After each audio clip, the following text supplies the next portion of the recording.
हम तुम्हें मारेंगे और जरूर मारेंगे, लेकिन वो बंदूक भी हमारी होगी, गोली भी हमारी होगी और वक्त भी हमारा होगा। এই ছেলেটির ভিডিও আজকাল আপনি সোশ্যাল মিডিয়ায় খুবই দেখতে পাচ্ছেন। এই ছেলেটি সোশ্যাল মিডিয়ার প্রতিটি স্থানে ছেয়ে গেছে। কোনো কারণবশত পুলিশ তাকে গ্রেপ্তার করেছে। এখন প্রশ্ন হলো, এই ভাইরাল ছেলেটি আসলে কে, যিনি এই বয়সে এত বড় নাম অর্জন করেছেন, যে সোশ্যাল মিডিয়া থেকে শুরু করে বাস্তব জীবনেও তার লক্ষ লক্ষ ফ্যান ফলোয়ার্স রয়েছে। বেশিরভাগ লোক তাকে হিরো হিসেবে গ্রহণ করছে। কারো মতে সে তার বোনের ধর্ষণকারীর উপর প্রতিশোধ নিয়েছে, আবার কারো মতে সে তার বন্ধুর খুনের প্রতিশোধ নিয়েছে। কিন্তু বন্ধুরা, কাউকে হিরো করার আগে জানা প্রয়োজন যে সে আসলে তার যোগ্য কিনা।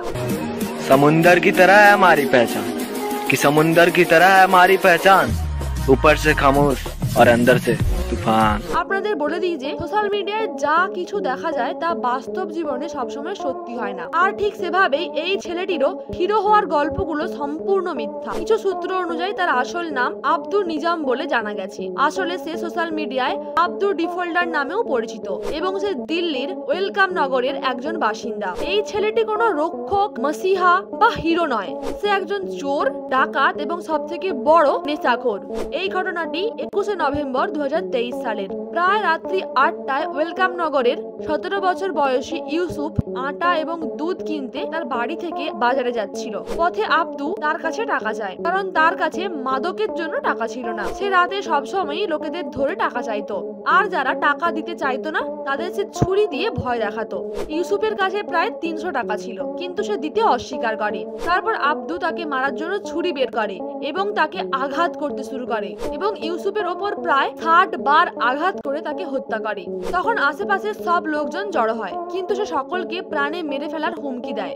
পরে যখন তার এই অপরাধ সিসিটিভি ক্যামেরায় ধরা পড়ে, তখন পুলিশ তাকে গ্রেপ্তার করতে বাধ্য হয় এবং তাকে শিশু হোমে পাঠিয়ে দেয়। আপনাদের আরো জানিয়ে দিই যে এর আগেও এই ছেলেটি একজনকে হত্যা করেছিল, যার জন্য তাকে কিছুদিনের জন্য শিশু সংশোধনাগারে রাখা হয়েছিল। বাইরে আসার পর সে আবার এই ঘটনার পুনরাবৃত্তি করেছে। এখন সে তাই আবার জেলে গেছে। এছাড়াও তার নামে খুন এবং ডাকাতির ডজন খানেক মামলা রয়েছে। আজ এই ছেলেটি সোশ্যাল মিডিয়ায় যুবকদের মসিহা হয়ে ঘুরে বেড়াচ্ছে এবং হাজার হাজার ছেলে তার গ্যাংয়ে যোগ দিতে প্রস্তুত। তার ভিডিও সোশ্যাল মিডিয়ায় এতটাই পোস্ট করা হচ্ছে যে আপনি যেখানেই যাবেন সেখানে তার ভিডিও দেখতে পাবেন। বেশিরভাগ লোক না জেনেই তাকে হিরো বানিয়ে ফেলছে। কেউ কেউ তো এমনটাও বলছে যে ভাই তো এমনই হওয়া উচিত যে তার বোনের ধর্ষণের প্রতিশোধ নেবে। লোকেরা কিছু না জেনেই এই ভিডিওটি অহরহ শেয়ার করছে এবং অকারণেই তাকে হিরো বানাচ্ছে। আপনি যত বেশি সম্ভব এই ভিডিওটি শেয়ার করুন, যাতে মানুষজন এই বিভ্রান্তি থেকে বেরিয়ে আসতে পারে যে সে আসলে কোনো হিরো নয়, সে আসলে ডাকাত, চোর এবং নেশাখোর। এবং দয়া করে আপনারা সোশ্যাল মিডিয়ায় একজন হত্যাকারীকে হিরো বানানো বন্ধ করুন। এই বিষয়ে আপনার মূল্যবান মতামত কমেন্টে জানাতে ভুলবেন না। ভিডিওটি ভালো লাগলে অবশ্যই লাইক করে দেবেন।